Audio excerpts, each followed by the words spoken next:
kahit ilang taon pa lumipas. Hindi matatapos ang paghihiganti ko sa inyong mag-ama.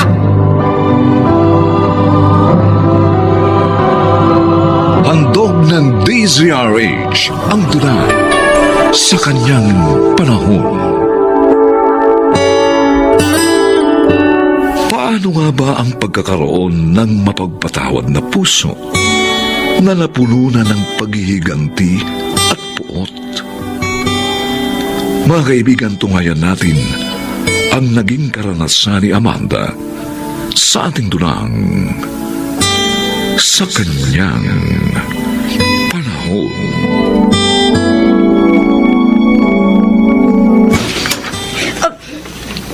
Mang Matyas? Inay? Oh, bakit parang nakakita ka ng multo pagkakita mo kay Matyas? Mabuti pa siguro, Amanda. Magpapaalam na ako. Bibisitahin ko rin ngayong araw na to yung farm ko sa Batangas.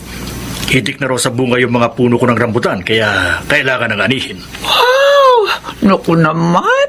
Sana isang araw maisama mo naman ako sa farm mo, Matyas. Tsaka, ang sarap magbakasyon doon. Alam mo na, nakakasora din ang buhay dito sa Maynila. Sabihin mo lang kung kailan, para madaanan kita dito. Oh? Talaga ba, Matyas? Oo, sige. Talagang magpapaalam na ako.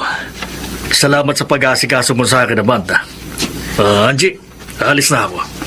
Sige po, Mang Matyas. Hoy, babae. Baka akala mo hindi ko nakita yung pagkalukot ng mukha mo kanina. Nang madatnan mo kami magkahawa kamay ni Matyas. Ano po ba kasi ang kailangan sa inyo ni Mang Matyas, Inay? Natural! Kinukumusta ako. Sa tagal nga naman ang panahong pamamalagi niya sa Canada at hindi namin pagkikita. Aba, syempre, sabik na sabik din kami magkabalitaan. Lalo na at may maganda naman kami nakaraan.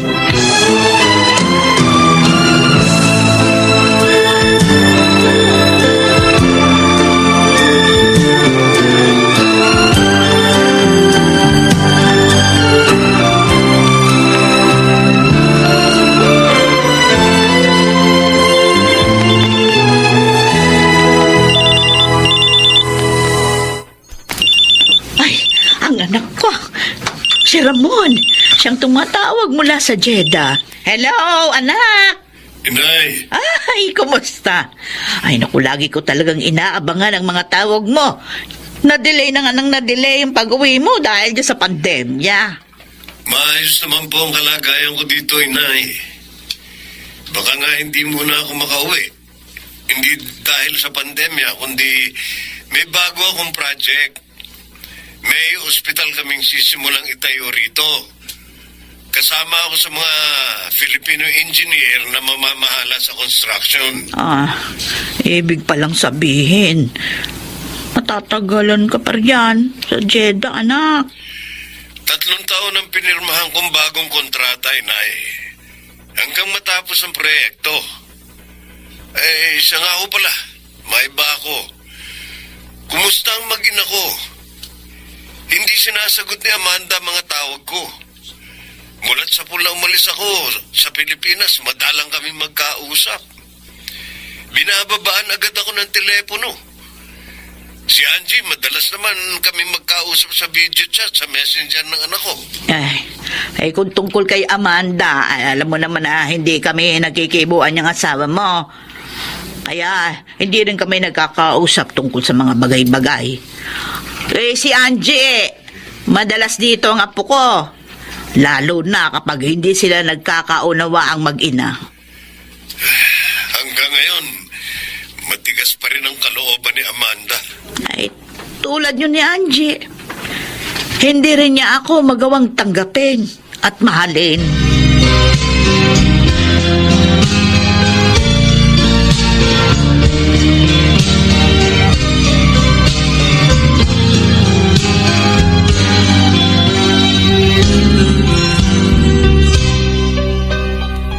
Sasama po kayo kay Mang Matyas sa farm niya sa Batangas, Nay? Oh, bakit nanlalaki ang mga mata mo? Masama bang magbakasyon naman ako? Yung bang hindi ko makikita yung pagbumukha mo? na hindi ko maririnig ang boses mo. Dahil bawat araw na kasama kita sa bahay na ito, para ako nasa impyerno. Kung yung galit lang po ninyo sa akin ang dahilan, mauunawaan ko po yun. Pero yung pagsama po ninyo kay Mama Chas, ano pong ibig niyong ipakahulugan doon, Nay? Gusto mo marinig mula sa bibig ko ang totoo, ha?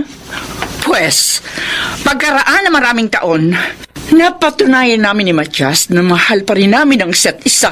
Kaya walang sino mo makapipigil sa mga nararamdaman namin. Inay!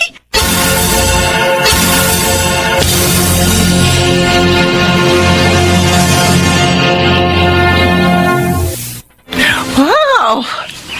Napakalawak ng farm mo, Matias. Ang dami mong tanim na fruit-bearing trees. At ang hangin, sariwang sariwa. Pati huni ng mga ligaw na ibon, ang sarap sa pandinig. Pakiramdam ko tuloy, para ako nasa paraiso sa lugar na ito. Ang totoo, ang farm sarang ito ang sorpresa ko sa'yo. Pagkatapos sana ng ating kasal. Pero hindi na nga nangyari. Dahil dinukot niya ako isang araw bago ang ating kasal. Dinala sa isang lumang bodega at doon, paulit-ulit na pinagsamantalahan. Halos mabaliw ako sa kahanap sa inyo doon.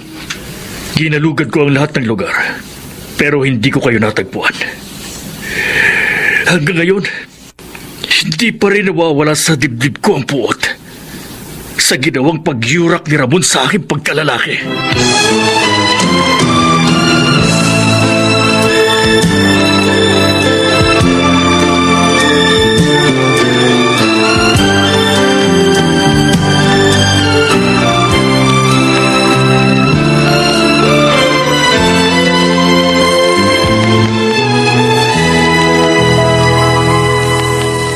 Angie, apo, mabuti pa pagkaluto ko nitong sotang hunsupe, dito ka na mag-almusal para may kasabay din akong kumain. Oy, sige na, maupo ka na dyan sa mesa. Sandali na lang ito.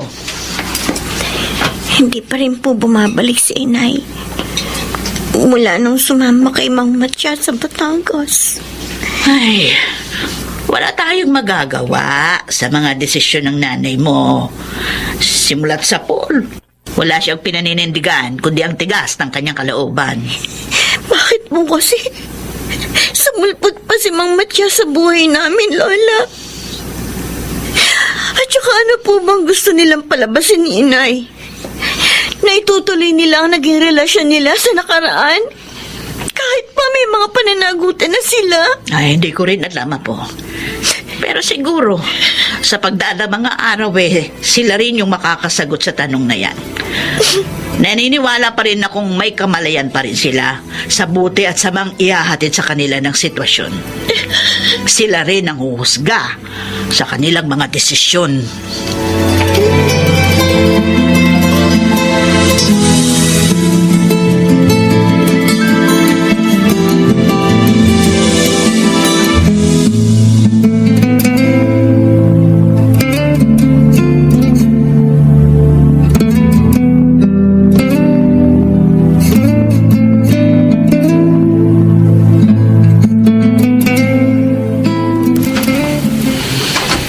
Kuya Matias, Ay, ikaw pala, Densyo. Hindi ka pa rin natutulog? di pa kuya. Nakita kitang nakaupo rito sa ilalim ng puno kaya lumapit ako. Alam ko kuya, nadaram ako. May bumabag-abag sa'yo. Ayaw kong patalo sa konsensya ko, Densyo. Gusto ko pa rin magiganti kay Ramon. Nangagawin niya sa akin si Amanda. Sa asawa ko nasa Canada, na pinaniwala akong anak ko ang tinatala niya. Pero hindi pala. Gusto kong magiganti sa mga taong winasak ang buong pagkatao ko. Alam mo ba yun? Kuya, kapag itinuloy mo ang paghihiganti, isipin mo kung ilang kaluluwang magdurusa mula sa panig ni Amanda, mula sa panig niyong mag-asawa, 10 ng inyong mga anak na naghihintay pa rin ang pagbabalik mo sa Canada. At ano, Densyo? Lulunukin ko na lang ang pride ko sa mga nangyari. Hindi ko na mahahanapan ng hustisya ang mga sakit ng loob na dinanas ko. Kami ni Amanda. Huwag niyo nang hayaang pati mga sarili niyo masaktan niyo. Dahil lamang sa sobrang galit na nararamdaman niyo ni Amanda.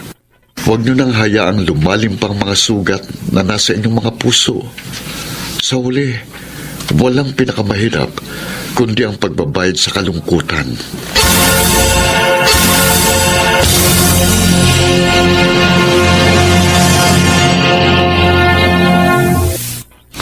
Labing-8 taon, inay.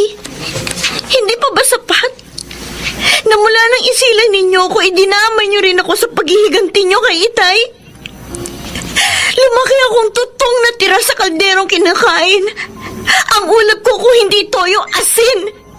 Kapag may lagnat ako, namamaluktot na lang ako sa isang sulok sa panginginig.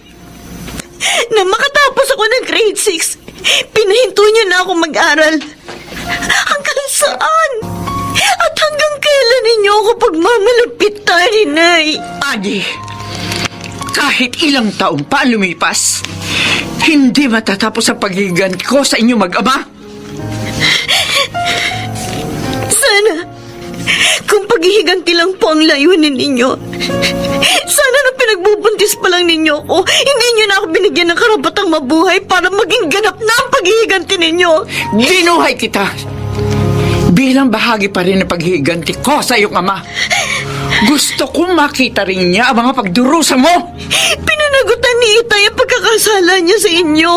Pinakasalan niya kayo, sinikap bigyan ng magandang buhay na kahit gusto niyang umuwi, ayaw niyo siyang pauwiin.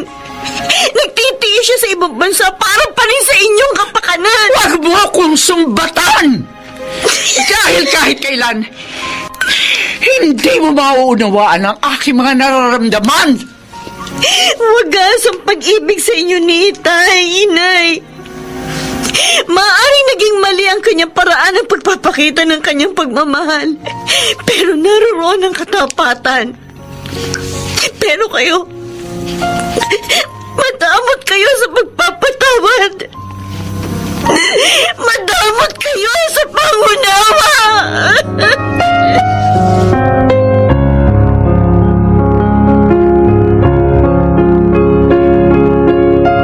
Kuya Matias, para kaninong sulat na ito? Para kay Amanda. Nasa sulat na yan ang lahat ng gusto kong sabihin sa kanya. Era kasi magiging huling komunikasyon namin. Ha? Oo. I-deactivate ko ng lahat ng account ko para hindi na kayo magkaroon pa ng pagkakataong mag-ausap. Kuya, natutuwa ako sa naging desisyon mo sa maagang pagbabalik sa Canada. Lalo pat, sabik na rin ang iyong mga anak na muli kayong makasama. Ano mga araw mula sa buwang ito? Mga anak na ang ate mo. Kailangan naroon ako para samahan siya. Namulat akong ano man ang naganap sa aming mga pagitan. Walang kinalaman ang dugong nasa kanyang sinapupunan.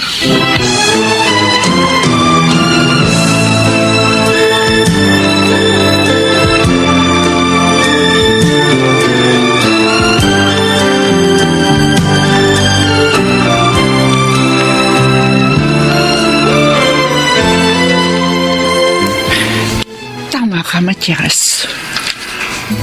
Huwag na natin gawing komplikado ang ating mga buhay.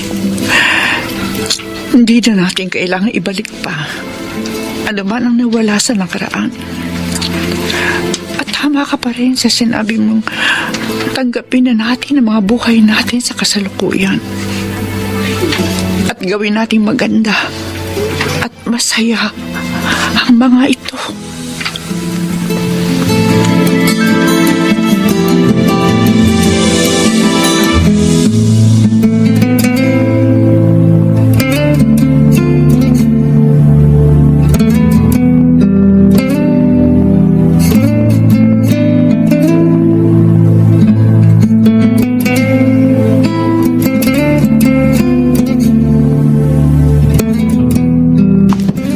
Angie, anak, ang tatay mo ba ang kausap mo sa cellphone?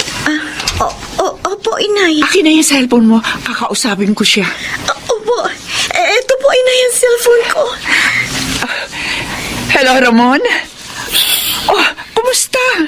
Amanda, totoo ba? Totoo ba ang boses mong naririnig ko? O bakit? May iba pa bang boses ng Amanda sa buhay mo? Alam mong wala, Amanda. Alam mong sa buong buhay ko, ikaw lang. Ikaw lang talaga. Hihintayin ko ang pag-uwi mo, Ramon, ha? Mamarkahan ko sa kalendaryo ang bawat buwan at taong lilipas. Habang hinihintay ko ang pagbabalik mo.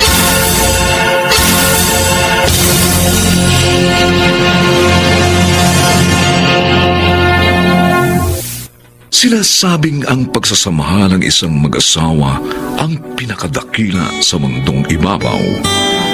Kalakip ang ugnayang tumatagal at walang hanggan ang kahalagahan dahil ang pamilya ay hindi lang isang mahalagang bagay, kundi ito ang lahat sa kanyang panahon.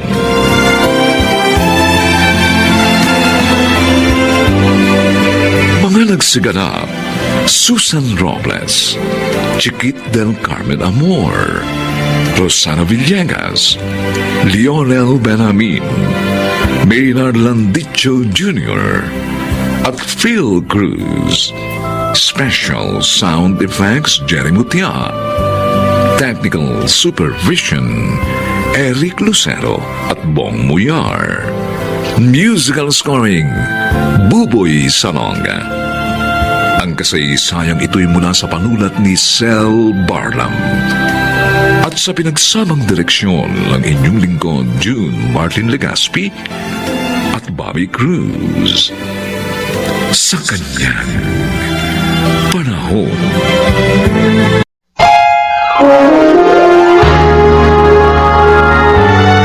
Kauna-unahan sa Pilipinas. Manila Broadcasting Company.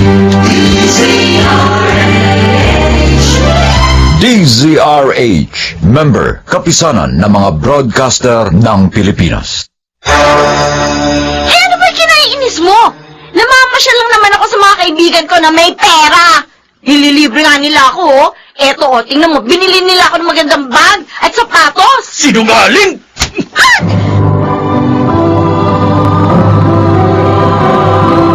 Handog ng DZRH ang dulang sa kanyang panahon. Ang babae ay dapat na maging inspirasyon ng kanyang asawa sa mga pagsisikap nito. Sapagkat ang tagumpay ng isa ay tagumpay nilang dalawa. Mga kaibigan, narito po ang naging karanasan ni Vanessa sa ating dunang sa kanyang panahon.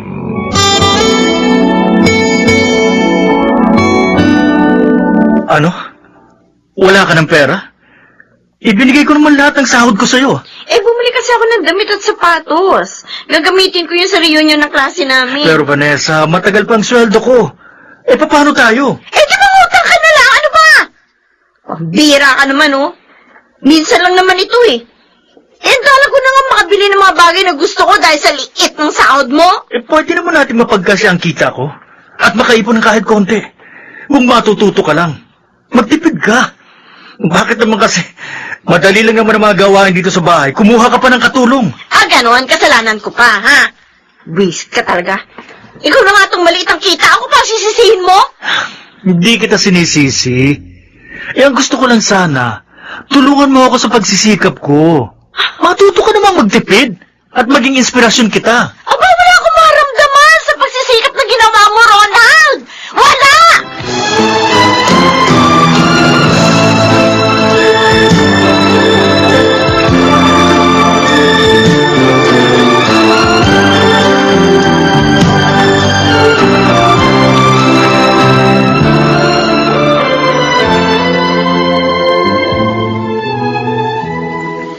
Ang ganda naman ng bahay mo, Alma. Pati yung kotse mo na sinakyan natin kanina. Ay, yan ba? Kabibili lang yun ni Will John ko. O bakit nga pala nakataksi ka lang nung dumating sa reunion natin? Wala ka bang sasakyan? Wala eh. Ay, Maliit ang kita ng asawa ko. nako, kung aasa lang siya sa trabaho niya sa opisina ay hindi kanya talaga maibibili ng mga bagay na gusto mo. Dapat magkaroon pa siya ng ibang trabaho, tulad ni Will John ko. Teka, mabuti pa sabihin mo kay Ronald. Sumama na lang siya sa business ng asawa ko. Maging tauhan namin.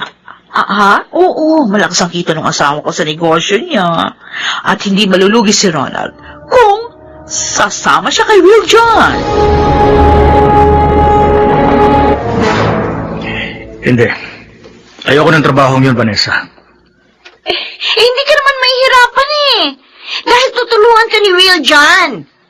Mas kikita ka pa ng malaking aasenso tayo tulad ni na Alma.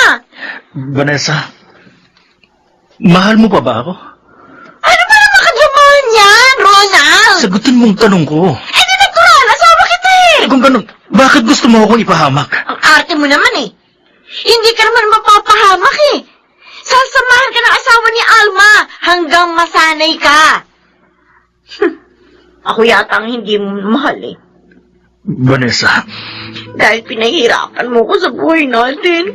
Hindi mo maibigay sa akin ang ginhawa-hanap ko. At kahit ngayon may chance ka na nga para mapaginawa mo ko, gusto mo pang palagpasin.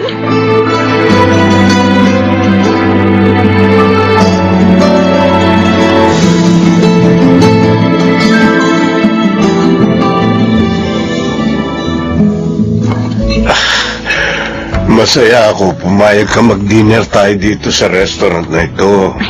Ako nga ang nahiya sa'yo, Will John eh. Bakit naman? Kasi ang mahal dito, oh. Tapos dito mo pa ako dinala.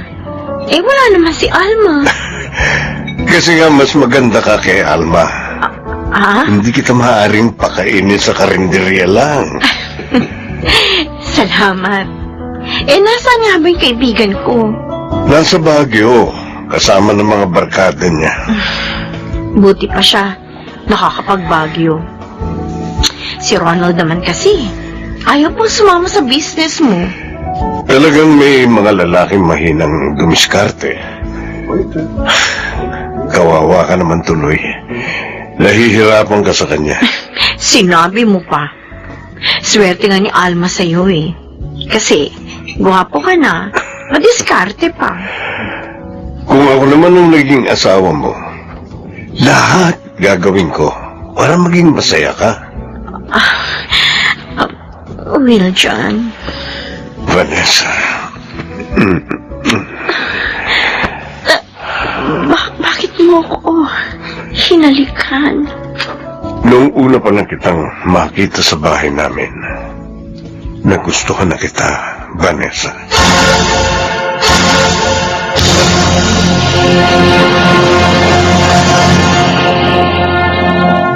Kaya ka palang malungkot, anak. parang nandalamig na po siya sa akin ito eh. Hindi niya na ako inaasikaso. Pambihira. Dahil ayaw mo lang pumasok sa illegal na trabaho, manlalamig siya. Nasa na bang pagmamahal ng asawa mo sa'yo? Bakit gugustuhin niyang mapahamak ka?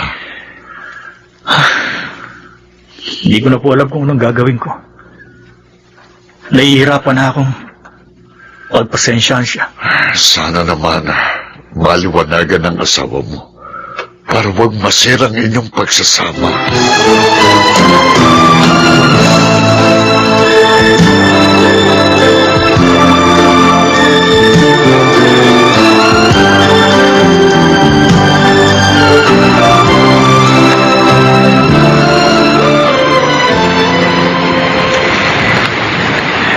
Maaga ako nakalabas sa opisina ngayon. Dadaan muna ako sa mall. Bibilang ko ng pasalubong si Junior para matuwa naman ang anak ko. Bibilang ko siya ng... Ang babae yun na bumaba sa kotse maminto. Yung hinalikan ng lalaki. Ang asawa ko!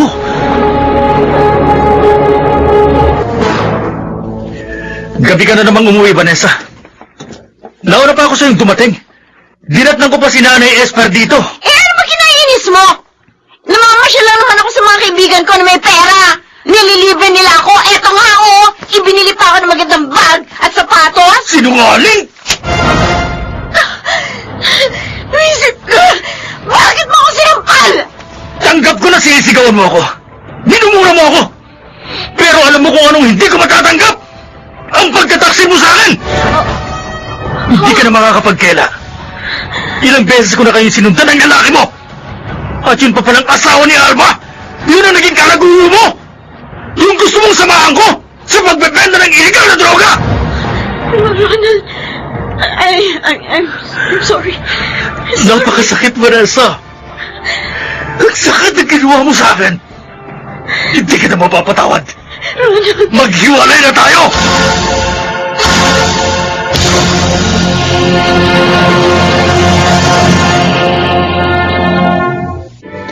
Anak, bakit mo ginawa yun? Bakit ka nagtaksil kay Ronald? At ang asawa pa ng kaibigan mo, pinatulan mo? Nakakahiya ka! Patawarin niyo ako, inay. Natukso po ako.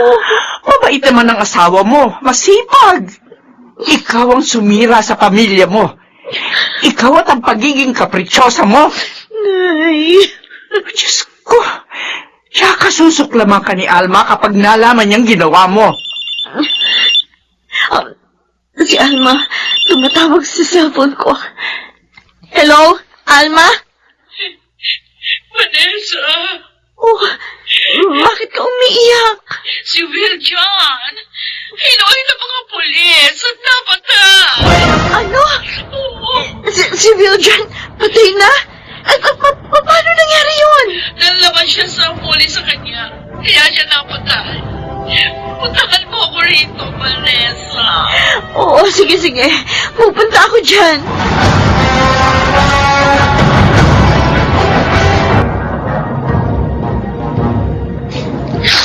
Nakikiramay ako, Alma.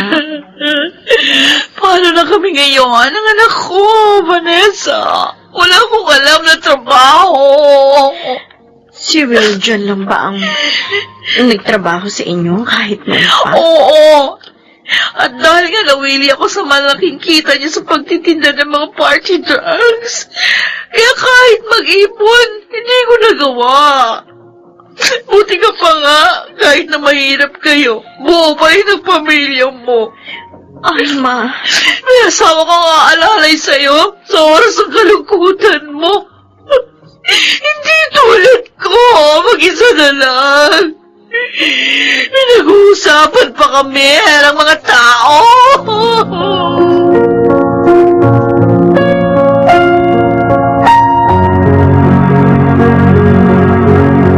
Bakit ka na pa rito? Ronald, mag-usap tayo. Wala na tayong dapat pag-usapan pa. Tapos na sa atin ang lahat. Patawarin mo na ako. Pinagsisisihan ko na ang pagkakasala ko. Pakiusap. Bigyan mo pa ako ng isang pagkakataon. Pangako, hindi na mauulit ang mga pagkakamali ko. Tuluyan ang nawala ang pagmamahal at respeto ko sa'yo.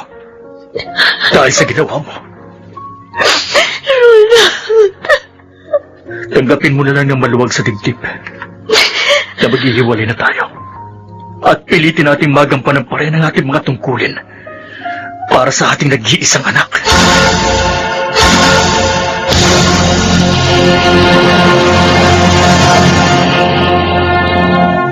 Ang mag-asawa ay dapat maging tapat sa isa't isa, sa hirap man o ginhawa, upang manatili ang kaligayahan sa kanilang sambahayan sa kanyang panahon.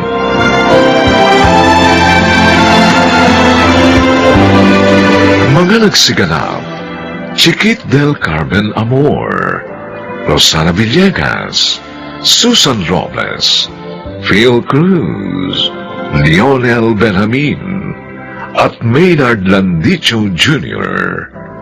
Special Sound Effects Jerry Mutia. Technical Supervision Eric Lucero at Bong Muyar. Musical scoring, Buboy Salonga. Ang kasaysayang ito'y mula sa panulat ni Telma Corporal Alcantara. At sa pinagsamang direksyon ng inyong lingkod, June Martin Legaspi at Bobby Cruz. Sa kanyang panahon. Dahil masyado kang papansin, hindi naman kita kailangan. Hindi kita anak. Ampun ka lang namin. Papa! Kahit po ampun niyo lang ako, mahal ko po kayo ni Mama! Alam mo, dapat nga, ikaw na lang ang namatay, hindi ang anak ko!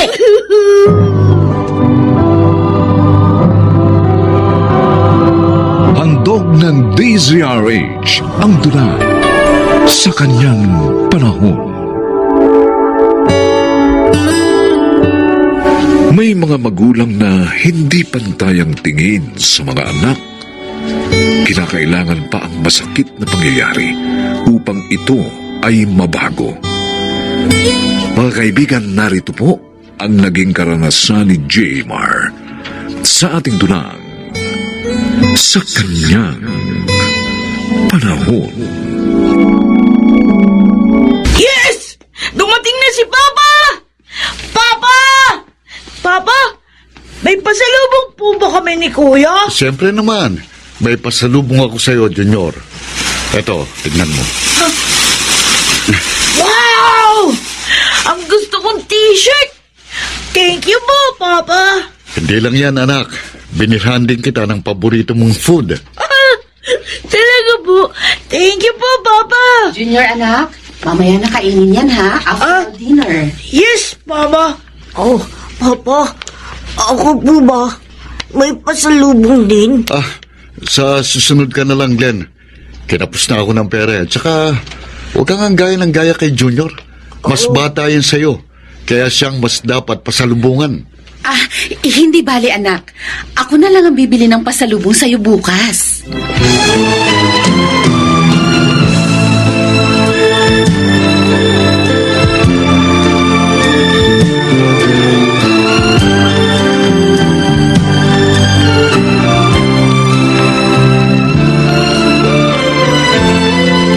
Sa beach namin gagawin ang birthday niya, Oscar. Bakit naman sa beach? Sawa ng anak sa party eh. Gusto niya beach naman daw. Para maiba. Mahal na mahal mo talaga si Junior, ha? Siyempre, tunay kong anak yun eh.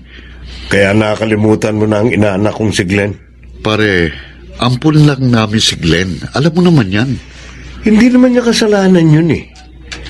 At saka nung wala pa si Junior, pare, mahal na mahal mo siya. Siya ang nagpapasaya sa inyo ni Agnes. Akala ko kasi hindi na kami magkakaanak pa ni Agnes. Kaya pumayag ako sa pakiusap niya na mag-ampun kami. At nagsisisi ka na inampun niyo si Glenn. Pare, mabait naman siya. At matalino ring tulad ni Junior. Alam ko yun. Pero ewan ko ba, nangisilang si Junior. Lahat ng pagmamahal ko nabuhos na sa kanya. At parang pinanghihinayangan ko ang perang ginagastos ko kay Glenn. Kuya Glenn, halika! Kainin natin itong dala ni Papa sa akin. Sige, ikaw na lang, Junior. Makapagalitan na naman ako ni Papa pag nakikita niyang sinasaluhan kita sa pagkain bigay niya sa'yo. Oh, ako naman nagyaya sa'yo ah. Tsaka wala na siya. Halika na! Salamat, Junior, ah.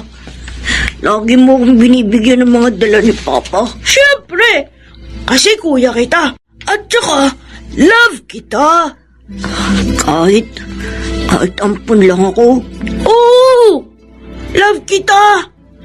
Kahit ampun ka pa ni na mama at papa. Ikaw lang ang kuya ko. Forever! Wow, nakakatuwa naman ng mga anak ko. Parehong good boy. Nariyan po pala kayo, Mama Agnes. Kanina pa ako nakikinig sa inyong dalawa. At alam nyo, masaya ako sa nakikita ko sa inyo. Dahil pareho niyong mahal ang isa't isa. Sana, Huwag kayong magbabago. Oh, Glenn! Bakit narito ka? Ba't hindi ka sumama kina Junior na maligo? Mamaya na lang po, Mama. Tutulungan ko po muna kayong maganda ng pagkain natin. Kasi wala po kayong katulong dito eh. Ang bait naman ng panganay ko. O sige, iayos natin itong mga inihaw ko. Opo. Nasaan po ba si Papa? Kinuha yung gift niya kay Junior. Mabuti pa si Junior. May celebration na sa birthday niya. May gift pa mula kay Papa Jaymar. Nak, nagtatampo ka ba sa papa mo? Hindi po. Wala naman po akong dapat na ipagtampo eh. Dahil ampun lang naman po ninyo ko. Glenn, kahit hindi ka namin tunay na anak, mahal na mahal kita.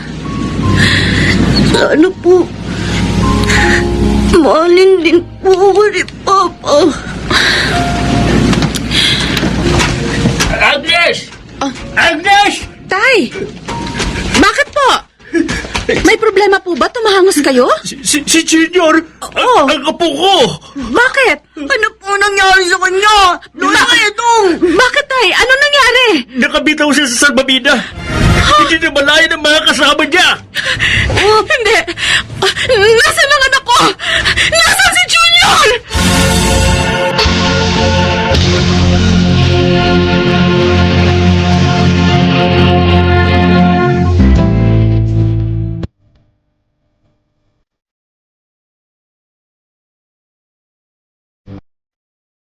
Ipagpatuloy natin ang pakikinig sa kasaysayang tampok sa araw na ito sa kanyang panahon.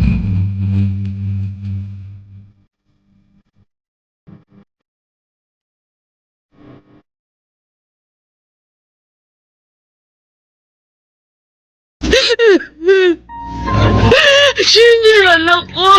Bakit pa naman kami iniwan? Hindi mo man lang ako inintay, anak.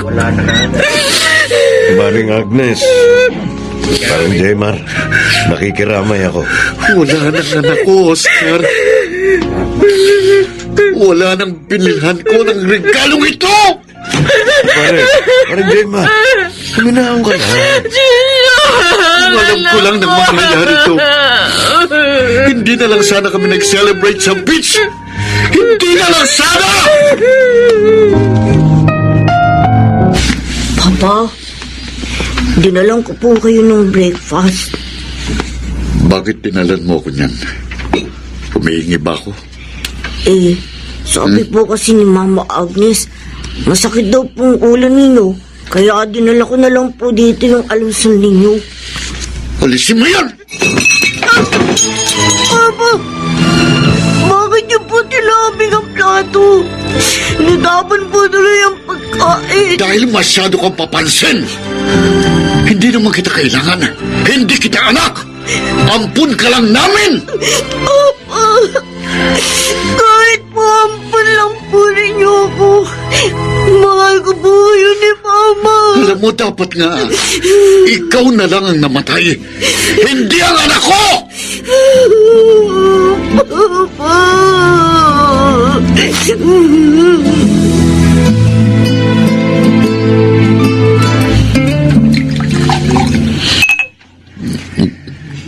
Naglalasing ka na naman, anak. Hayaan niyo lang ako, tay. Gusto ko lang makalimot. Alam mo, dahil sa ginagawa mong yan, napabayaan mo ng trabaho mo, pati na ang kalusugan mo. Ang laki na nang ipinayat mo, anak. Napakasakit, tay. Hindi ko matanggap na iniwan na kami ng aming anak. Talaga sigurong hanggang doon na lang ang buhay ng aking apo. Marami namang pwedeng mamatay.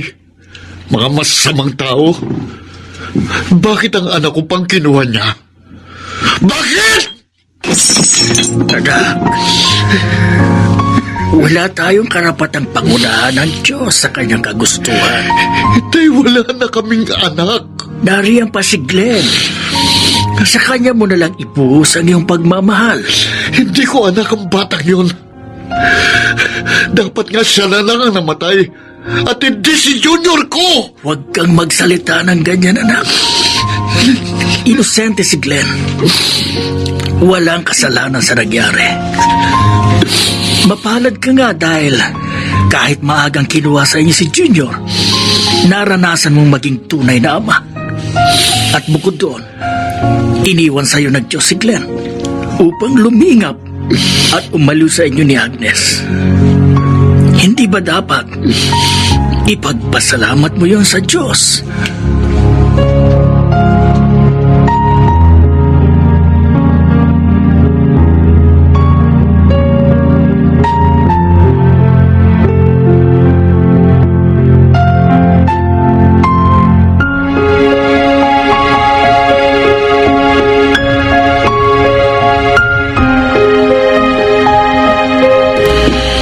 Jaymar, I'm glad you're back, pare. Pare, nagliwanag ang isip ko sa sinabi ng tatay ko na dapat nga magpasalamat ako sa Diyos.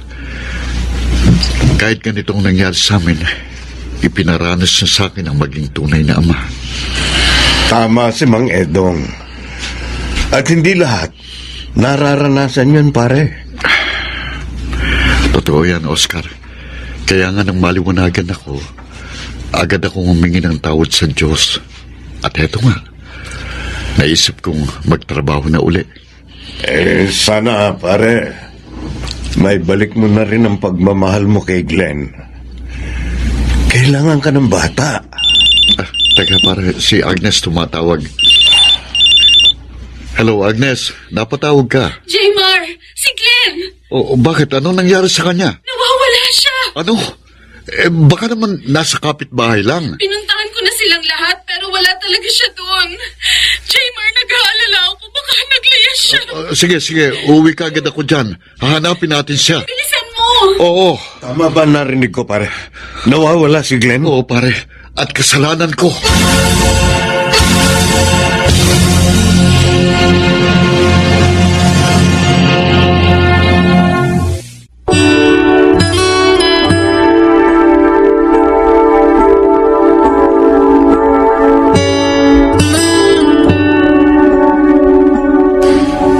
May masasakit na pangyayaring nagaganap upang mamulat tayo sa ating pagkakamali at kamting muli ang kaligayahan sa kanyang panahon.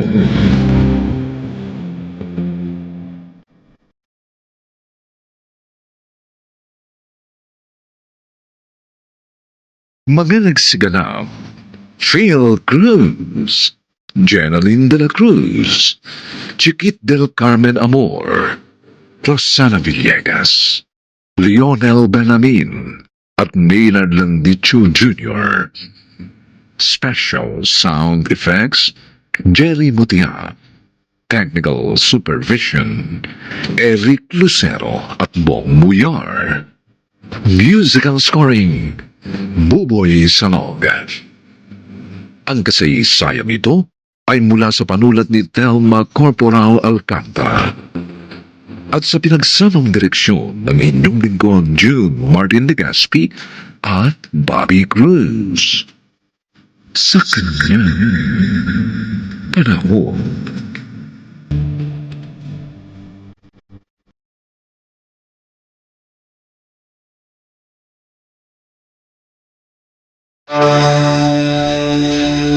Bakit bang hirap mong kunin?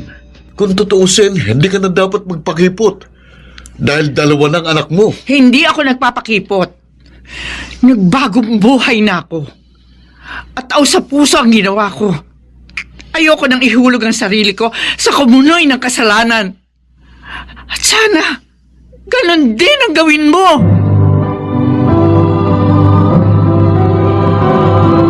Handog ng DZRH ang tula sa kanyang panahon.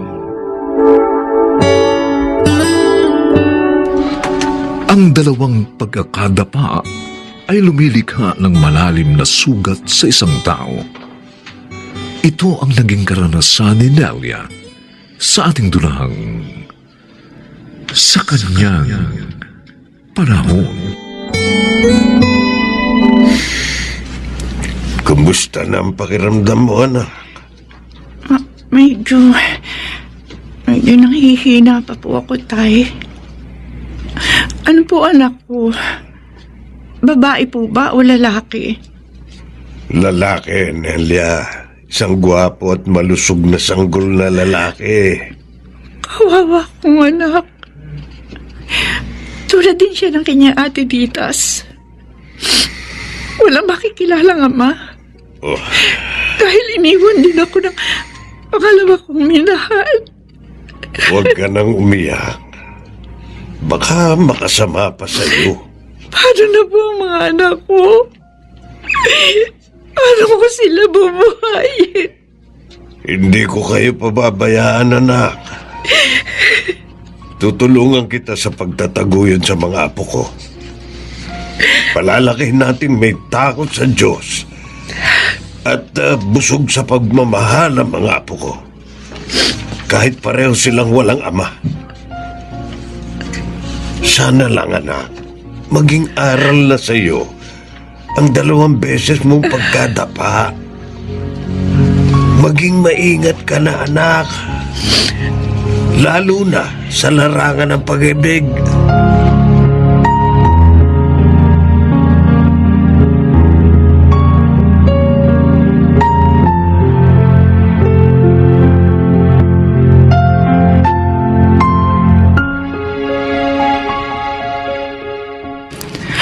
Oh, heto na yung mga order mong ulam, Linda.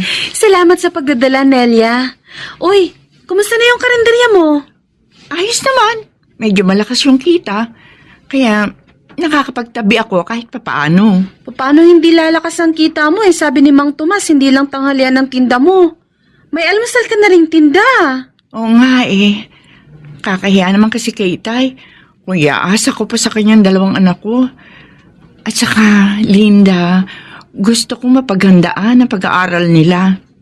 Aba, parang masure na talagang best friend ko Malaki at malalim ang iniwan sugat sa akin.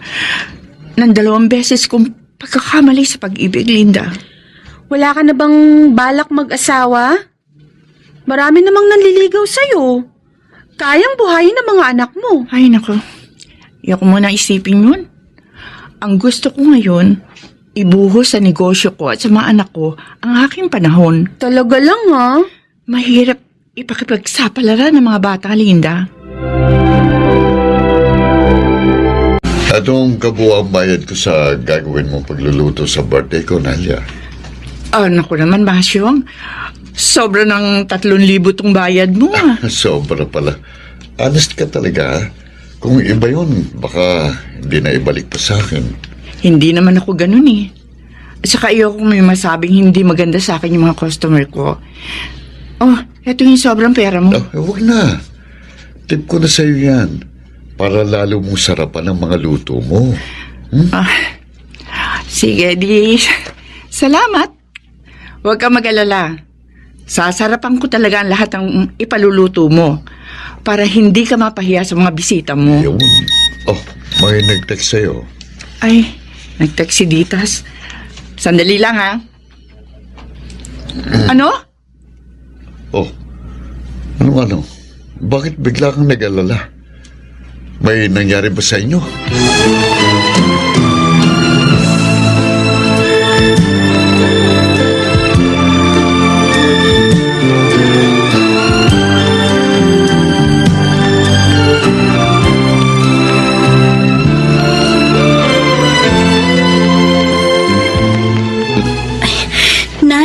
Mabuti po umuwi kayo agad. Ano ba nangyari, Ditas? Bakit namimilipit sa sakdan tiyan ng lolo Tomas mo?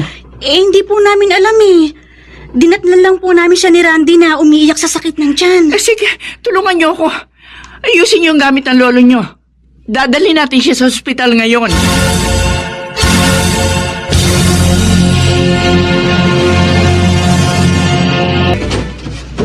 Oh, Ditas, ikaw pala.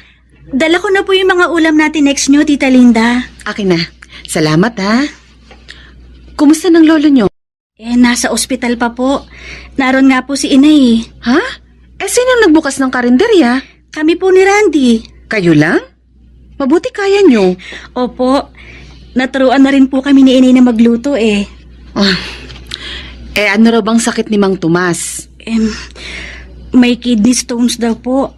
At kailangan daw po ng malaking halaga para magamot yun. Naku, kawawa naman si Mang Tomas.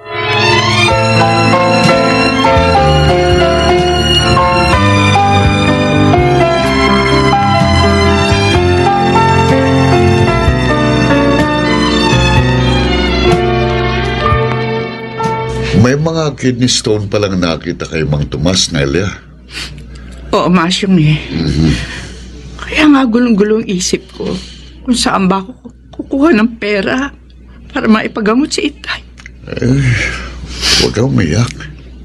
Ayokong mawala sa amin si Itay. Siya naging gabay ko sa pagpalaki sa aking mga anak. Kung papayag ka, ibibigay kong kailangan ng tatay mo. Gagaling siya. Masyong, kung papayag na, ano? Na maging tayong dalawa. Ha? Nelia, noong pa man gusto na kita. Masyong, kasalanan ang gusto mong mangyari. Kasalanan sa paningin ng tao. Lalo na sa Diyos, dahil may asawa ka. Hindi naman niya malalaman eh. Dahil mas pinili niyang manirahan sa ibang bansa. Kaya nga, minsan sa isang taon lang siya kung umuwi rito. Kahit na. Ayoko nang dagdagan pa ang mga pagkakamali ko sa buhay. Tsaka isa pa, hindi rin matutuwa si Itay. Kung muli ako magkakamali. Bakit bang hirap mong kunin? Kung tutuusin, hindi ka na dapat magpakipot. Dahil dalawa ng anak mo. Hindi ako nagpapakipot. Nagbagong buhay na ako. At aw sa puso ko ang ginawa ko. Ayoko nang ihulog ang sarili ko sa kumunoy ng kasalanan at sana naman, ganon din ang gawin mo. Oh, Masyong, napasyal ka. Linda, kumusta na si Mang Tomas? Ayun, nasa pagamutan pa rin. Sinamahan ko nga si Nelia na lumapit sa isang foundation para sa ibang gastusin ng tatay niya. Bakit mo na itanong? Makikiusap sana ako sa iyo na pakibigay mo kay Nelia ang sobring ito. Ano to? Parang pera ang laman ng sobring to para yan sa pagpapagamot kay Mang Tomas. Pero sinabi na sa'yo ng kaibigan ko na ayaw niya sa gusto mong mangyari. Totoo yun. Kaya nga, namulat ako sa katotohanan eh. Dahil sa matibay niyang paninindigan sa tama. Masyong? Hindi ko na ipipilit sa kanyang damdamin ko. Ang halagang ito ay tulong ko sa kanya. At hindi na rin ako magpapakita pa sa kanya. Aalis na ako sa lugar na ito para makalimutan ko na si Nelia.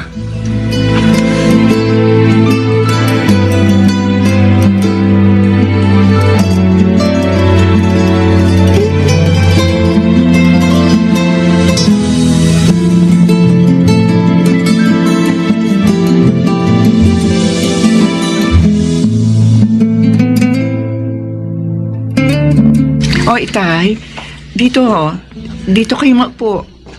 Natutuwa ako na nakabalik na akong muli dito sa bahay. Lalo na po kami ng mga apo nyo, Itay.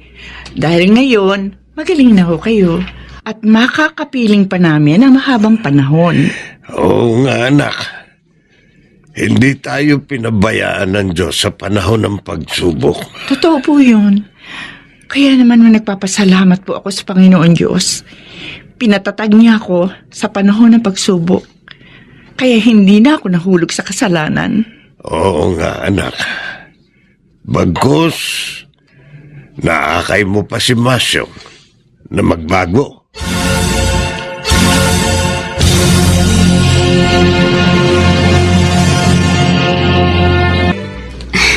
Randy, halika rito. Tulungan mo akong ihain tong dala kong pandesal tsaka pansit. Dumating ka na pala, Ate Ditas. Bakit? Ano bang meron? At may dala kang merienda. Masaya lang ako. Kasi natanggap ako sa kumpanyang pinuntahan ko. Ha? Talaga ate? May trabaho ka na? Oo, sabi. Matutulungan ko na si Inay sa pagpapaaral sa'yo. Oy, kaya ikaw ha, pagbutihin mo yung pag-aaral mo. Oo ate. Wala mo ng girlfriend ha? Oo, promise. Manliligaw lang ako pagtapos na ako sa gusto kong kurso at may trabaho na. At saka ate, gusto ko rin mapasaya si inay at lolo. Wow! Ang gaganda ng mga medal mo, Randy. Congratulations, brother. Salamat ate. Binabati rin kita, anak. Salamat din po inay. Pero may gusto po akong gawin. Aha? Ito po, para sa inyo. Naku ha, sinabit mo pa yung mga medal mo kay Inay. Bakit? Isinabit mo sa akin ang mga ito, anak. Tanda po yan ng labis kong pagpapasalamat sa inyo. Dahil po sa pagmamahal at pagtataguyod nyo sa amin ni ate. Anak, ginawa ko yun dahil mahal ko kayo. At tungkulin kong itaguyod kayo sa abot ng makakaya ko. Hindi po lahat ng ina tulad nyo, Nay. Tama po si Randy, Nay. Dahil sa amin hindi na kayo nakapag-asawa. Sa amin nyo ibinuhos ang lahat ng panahon nyo. Kayo talaga magkapatid. Pinapaiyak niyo ako. Kaya dapat lang po napasalamatan namin kayo. At ngayong tapos na rin po ako sa kolehiyo, dalawa na po kami ni ate na mag-aalaga at magpapasaya sa inyo.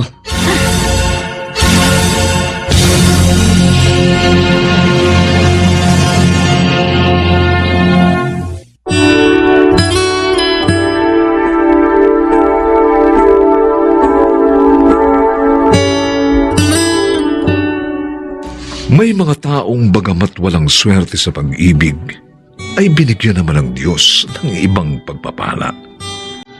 At ito'y kanilang nasumpungan sa kanyang panahon.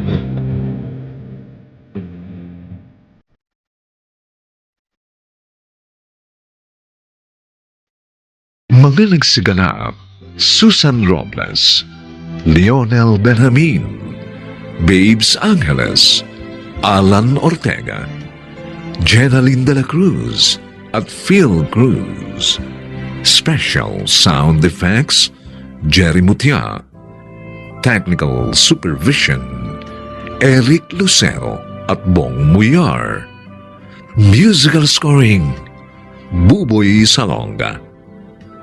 Ang kasaysayang ito ay mula sa panulat ni Thelma Corporal Alcantara at sa pinagsamang direksyon ng inyong lingkod June Martin Legaspi at Bobby Cruz. Sa kanyang panahon.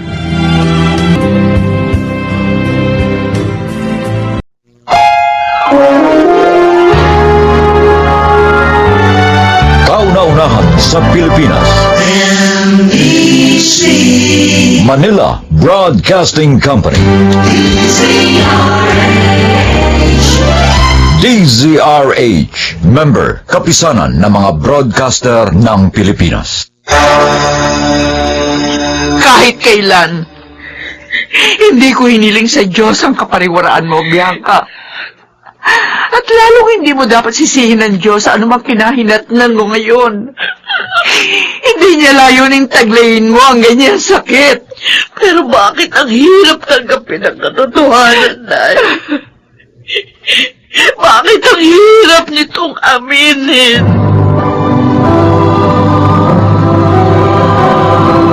Handog ng DZRH ang dula sa kanyang panahon. Ang sakripisyo nga ba ng isang ina ang pinakamarangal na layunin ng buhay?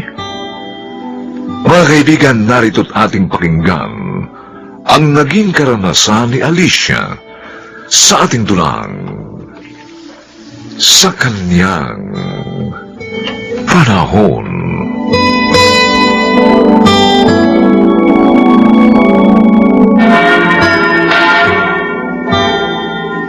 Diyos ko, Tulad po na lagi kong dinarasal sa inyo sa araw-araw.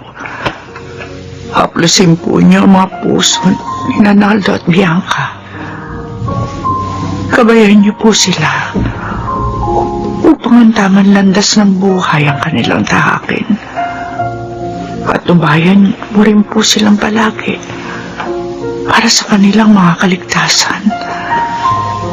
Kaya lang po ang aking tanging sandigan at lubos po akong sumasampalataya sa inyong kapangyarihan. Lola! Oh. Lola Alicia! Oh, Karen. Oh, bakit umahangos ka? May nangyari ba sa bahay samantalang wala ako? Wala po, Lola. Pero si Lolo, nagwawala po eh. Ha? Wala po kasi dinat ng pagkain. Kaya hinahanap kayo. Mukhang dito papunta sa simbahan eh. Kaya tumayo na po kayo dyan, Lola. Oh, sige. Tayo na. Doon na po tayo dumaan sa may gilid ng pasukan ng simbahan. Baka po kasi makasalubong pa natin si Lolo pag sa harapan pa tayo dumaan. Oo, sige. Pero samahan mo na rin ako sa palengke, ha? Mamili na tayo para pag-uwi natin, makapagluto na tayo. Dali. Bilisan mo. Opo. Bilisan mo.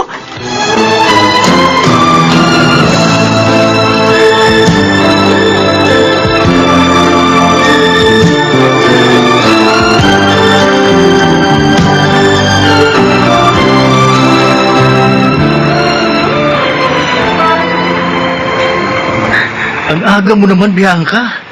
Nagsasahid pa lang sa palad ko ng sahod ko, nandito ka na. Aba, mas matindi ka pa sa asawa ko. Basta akin na yung perang kabayaran sa pagsiservisyo ko sa'yo, tapos dami mo pa satsat. Yeah. Oh, ayan. Kompleto yan, ha?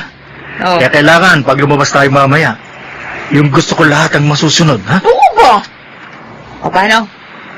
Dating lugar, dating oras. Oo, sige. Bianca, hoy! Magbakabusog ka, ha? Dahil mamaya, gugutumin kita! Eddie, wow!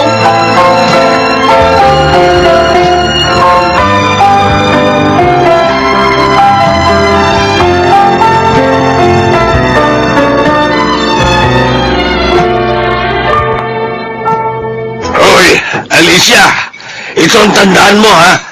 Kahit na lasinggero ako, kahit na sabungero ako pa rin ang haligi ng tahanan ng pamilyang ito. Kaya lahat ng utos ko, susundin mo! Lahat naman ng utos mo, sinusunod ko, Naldo. Yung pagsisimba mo at pagdarasal mo ng palood sa simbahan, yun ang kinagigigil ko! Dahil sa kagaganon mo, lalo ako minamala sa sabuhan. Lalo ako natatalo sa pustahan. Kinukontra ng mga dasal mo yung pagsusugal ko. Well, bakit ka pa kasi nagsusugal?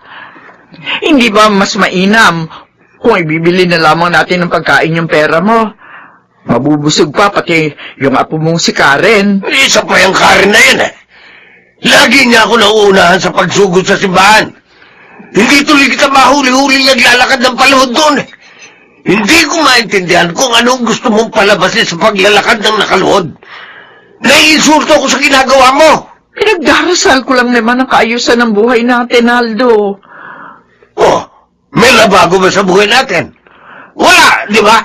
Yung mga dasal natin, binibigay yun ng Diyos sa panahong hindi natin inaasahan. Huwag mo nga akong masama-sama dyan sa kabulustugan mo, ha? Hindi ako marunong magdasal. Ako ang madalas kong hilingin para sa iyo yung biyaya ng proteksyon. Lalo na kapag malayo ka sa amin, Aldo. Wala akong pakialam sa proteksyon na sinasabi mo. Basta kapag natsempohan kita sa simbahan, kakalad ka rin kita mula ron hanggang dito sa bahay. Tingnan ko lang kung hindi magkalapnos-lapnos yung mga tuhod mo. Pag ginawa ko yun.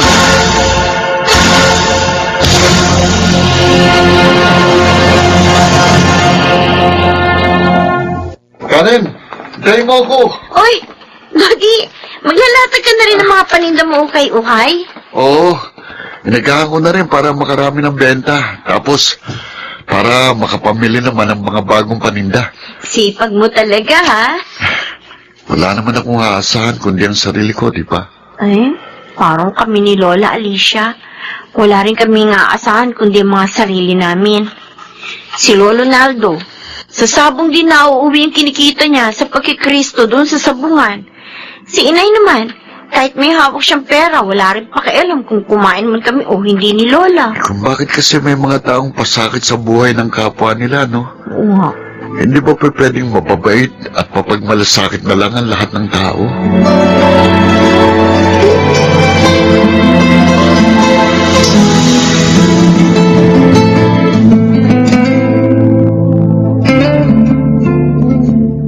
Ay, nako! Bakit naman kasi pinakikialaman yung buhay ko, Nay? Hayaan niyo na lang ako sa diskarte ko, pwede? Naaawa kasi ako sa asawa't anak ni Aris. Nakikita ko namumulot lamang sila ng mga kalakal para may maipambili ng pagkain. Ay, pakialam ko ba sa kanila? Kaya nga, huwag niyo akong kinukonsensya. Hindi ako tatalaban yan. Wala sa akin yun. Ang sa akin lang, anak. Sana huwag kang maging dahilan ng paghihirap ng iyong kapwa. Masakit yun sa panig nila. Hindi mo alam yung lalim ng sakit na iniiwan nun sa mga pagkatao nila. Kaya ayokong kaharap kayo eh. Kung ano-anong pinagsasasabi niyo. Para kayong baliw. Paulit-ulit. Yan na nga kayo. Teka, yan ka, anak!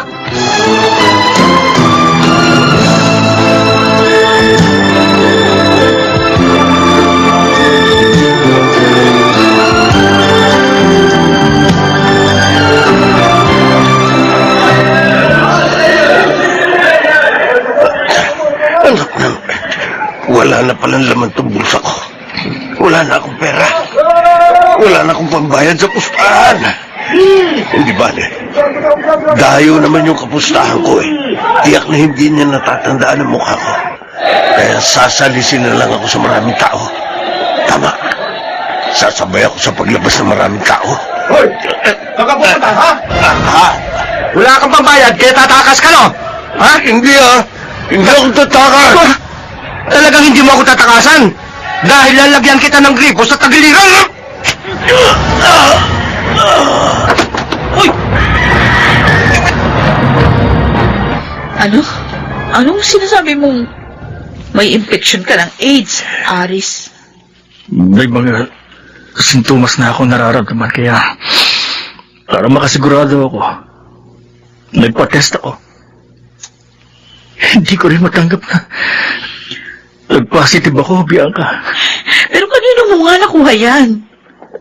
Siguro dun sa huling babaeng nakarelasyon ko bago naging tayo. At ako, posible rin bang... Kailangan mo rin magpa-test, Bianca. Lalo na kung may nararamdaman ka rin mga sintomas. Iyon ang pinakatamang paraan para mas mapangalagaan mo sarili mo. Ay, no! Eh, paano ko pa mapapangalagaan ang sarili ko? Kung nahawa mo na rin ako, ha? Sabihin mo nga sa akin, paano pa? Paano pa?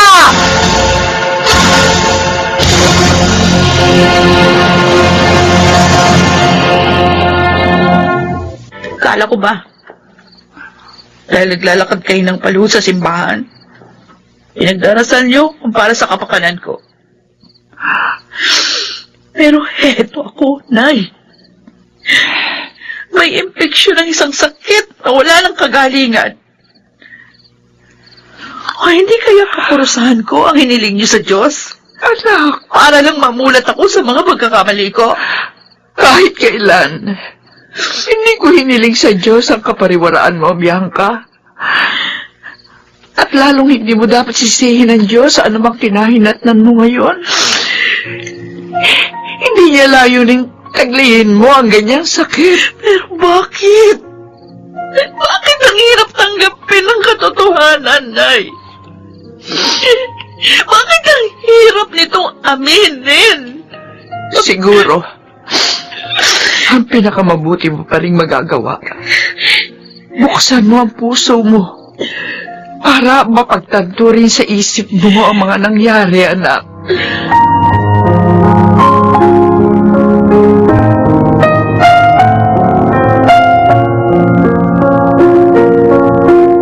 Karen, anak. Bakit po, inay? Magpapasama sana ako sa iyo magsimba. Opo, sige po, Nay. Sasamahan ko po kayo. Kasi Kasi gusto ko, ako na ang magpasan ng sarili kong krus at hindi na si inay. Ihingi ako sa Diyos ng awa at kapatawaran sa aking mga naging kasalanan. Gusto kong malamang kanyang pagpapatawad. Talaga po, Inay. Gusto ko rin pong malaman ninyo na natutuwa ako sa mga narinig ko mula sa inyo. Alam ko, marami din ako pagkukulang sa iyo, anak. Gusto ko punan din ang lahat ng iyon. Ito po ang pinakamaligaya kong araw, Nay. Yung pagtawag niyo sa akin ng anak. Wala pong katumbas ang tuwang nadama ko. Na marinig ko yun sa unang pagkakataon.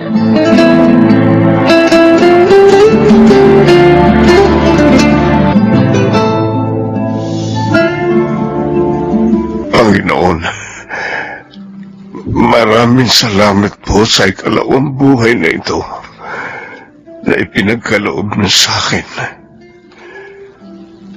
Sa pamamagitan po ng paglakad ko ng paluhod habang nagdarasal, maituwid ko nawa ang aking mga kasalanan, lalo na sa pagiging malupit ko kay Alicia at sa aking apong si Karen. Simula ngayon, ipinangangako ko po, hindi na ako magiging pasang krus sa kanila.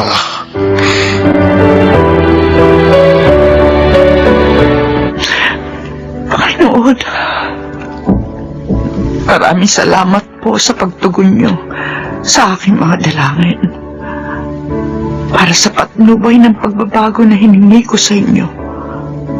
Para kina Naldo at Bianca. Gayun din, maraming salamat din po sa pagsubaybay na ibinibigay niyo sa amin lahat. Dahil sa gayon, magampanan namin ang mga tungkuling nakaatang sa aming mga balikat.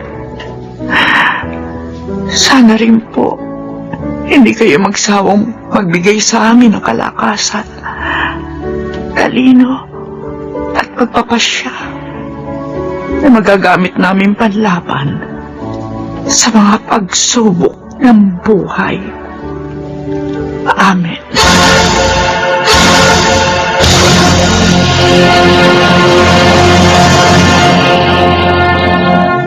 Hindi mapapantayan ng kung anumang halaga ang pagtataguyod ng isang ilaw ng tahanan sa kanyang mga mahal sa buhay. Sa tagumpay man at kasawian, siya ang magiging kanlungan sa kanyang panahon.